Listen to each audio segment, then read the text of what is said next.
Gujarat number 1 engineering university Sankalchand Patel university.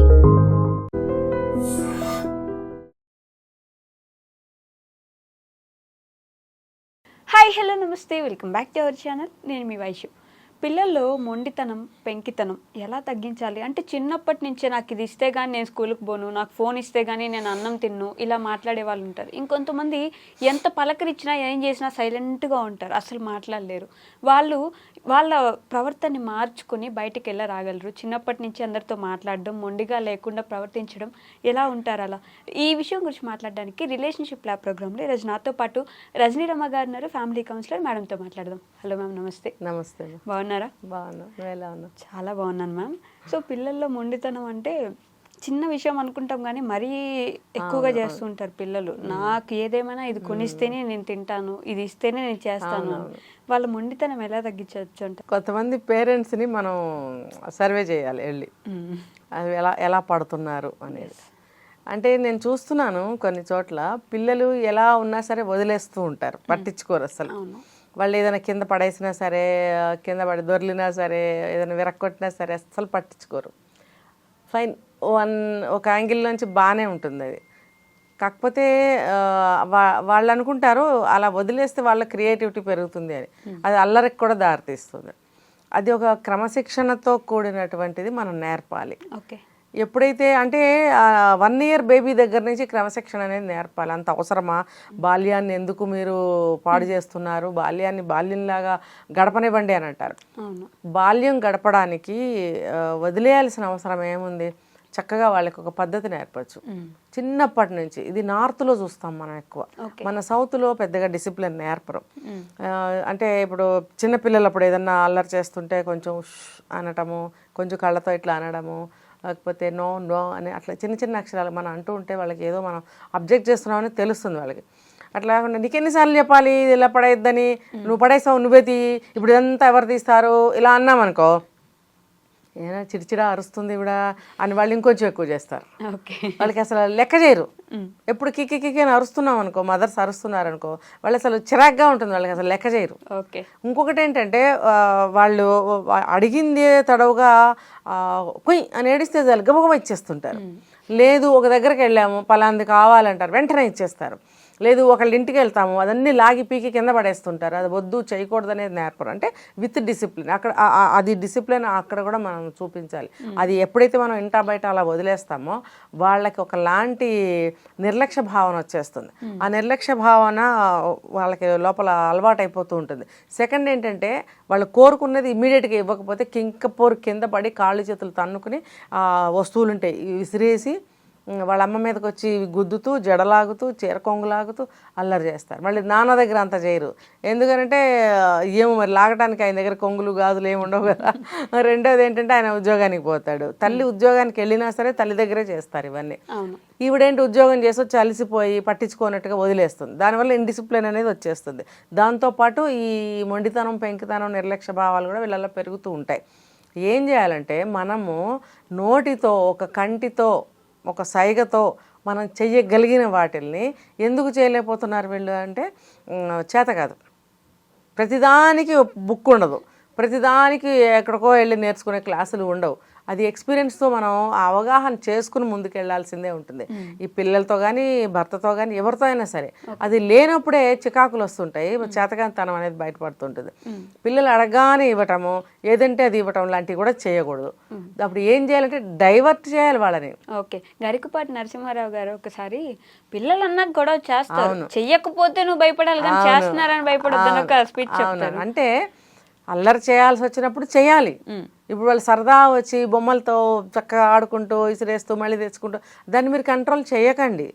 ఎక్కడ నేను discipline అంటున్నాను అంటే బాల్యం 5 సంవత్సరాల వరకు బాల్యం. ఆ వయసు మళ్ళీ జీవితంలో ఎప్పుడు తిరిగి రాదు. ఆ స్వేచ్ఛ కూడా ఎప్పుడు తిరిగి రాదు. అంత ఖాళీ సమయం కూడా జీవితంలో ఇంకా వాళ్ళకి మరెన్నడూ రాను కూడా రాదు. ఆ ఒక్క 5 ఏళ్ళు కాదు, కనీసం 3 ఏళ్ళు ఆ టైం మళ్ళీ ఎప్పటికీ తిరిగి రాదు.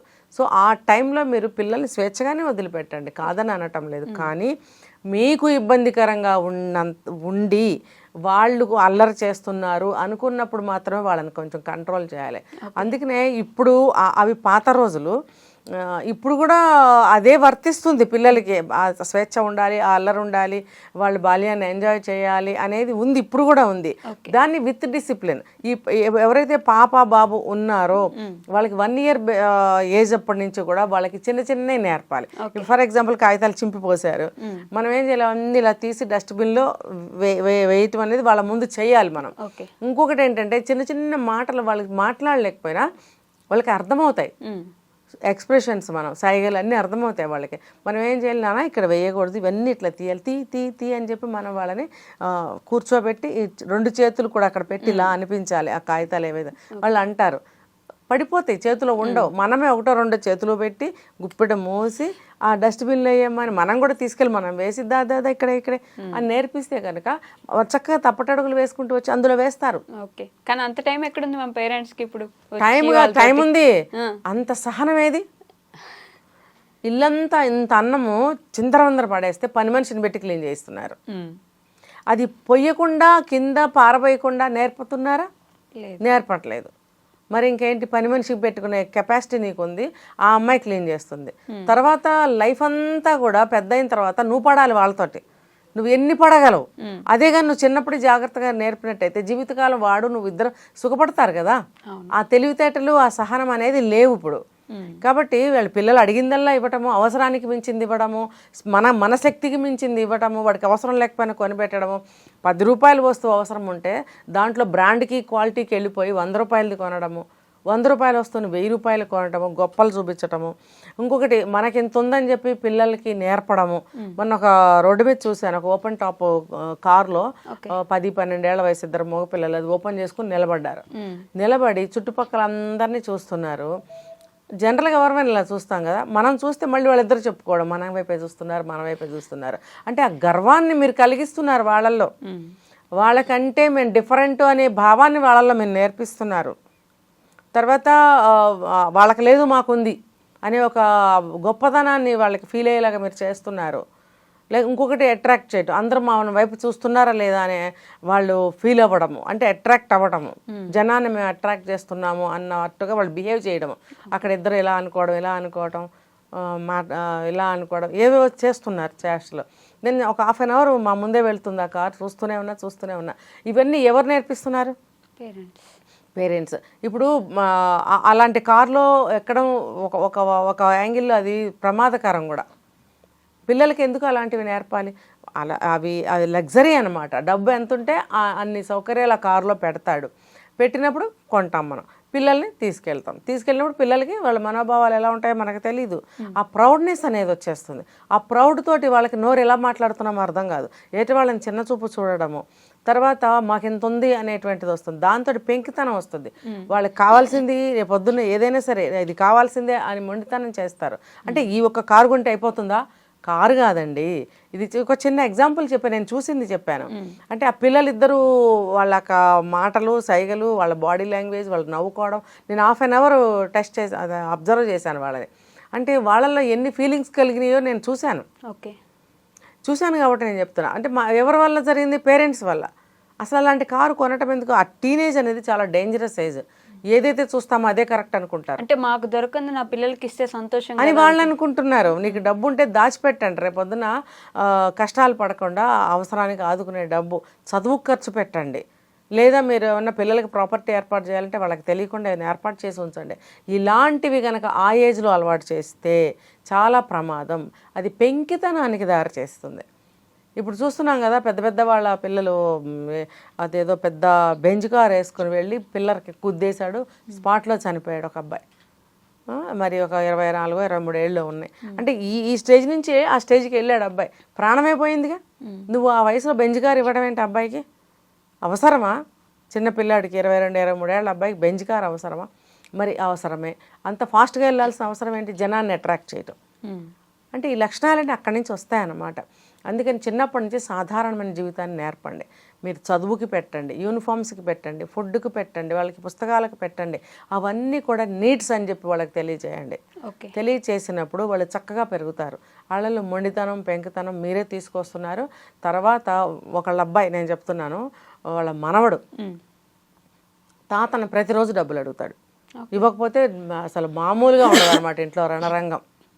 వాళ్ళ అమ్మ నాన్న ఎక్కడ ఉంటారో నాకు తెలియదు కానీ తాత నాయనమ్మ దగ్గర ఉంటాడు. ఇదంతా నాదేగా, నీ సొమ్ము అయింది ఇవ్వు, నీది ఎక్కడి నుంచి వచ్చింది, ఆయన సంపాదించాడు అది. ఓకే, అంటే వారసత్వంగా నాది అని నువ్వు మాట్లాడుతున్నావు. నువ్వేమైనా సంపాదించింది ఉందా? రోజుకు అమ్మాయిని ఇంట్లోకి తీసుకొస్తాడు, డబ్బులు ఇస్తావా సస్తావా? ఎక్కడి నుంచి వచ్చింది ఇది? పెంపకంలో నుంచి వచ్చింది. నువ్వు నీడు చూపించినట్టయితే వాడు ఇలా చేసి ఉంటాడు ఈ రోజున. నువ్వు లగ్జరీ చూపించావు ఆ రోజు 10-12 ఏళ్ల వయసులో, ఇప్పుడు ఇలా చేస్తున్నాడు. ఆయన తలకాయ కొట్టుకుని ఏడవడం ఎవరేం చేస్తారు? ఎవరైనా ఏమైనా చేయగలరా? ఏదన్నా ఉంటే నీకేమైనా సలహా చెప్పగలం కానీ వాడిని ఏమైనా చేయగలమా? తన్ని కేసు పెట్టి జైలుకి పంపించాలి. ఇంకా చూస్తూ చూస్తూ కొడుకునో మనవనో అలా ఎవరైనా చేయగలరా? చేయలేరు. వాడిని మార్చగలమా? మార్చలేము. ఇంకా వాడు భ్రష్టు పట్టినట్టు అనమాట ఆ జీవితం. అలా తయారు చేసేది ఎవరంటే మనమే, తల్లిదండ్రులే.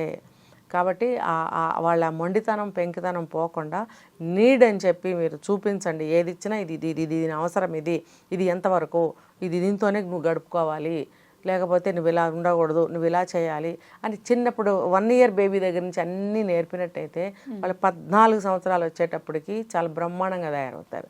వాళ్ళకి మొండితనం పెంకితనం పొగర్లు గర్వాలు లగ్జరీలు ఇవన్నీ ఉండవు వాళ్ళకి. ఇది అవసరమైతేనే తీసుకోవాలి అనే జ్ఞానం వాళ్ళకి శిక్షణ వచ్చేస్తుంది. అలా పెంచితే అలా పెంచాలి.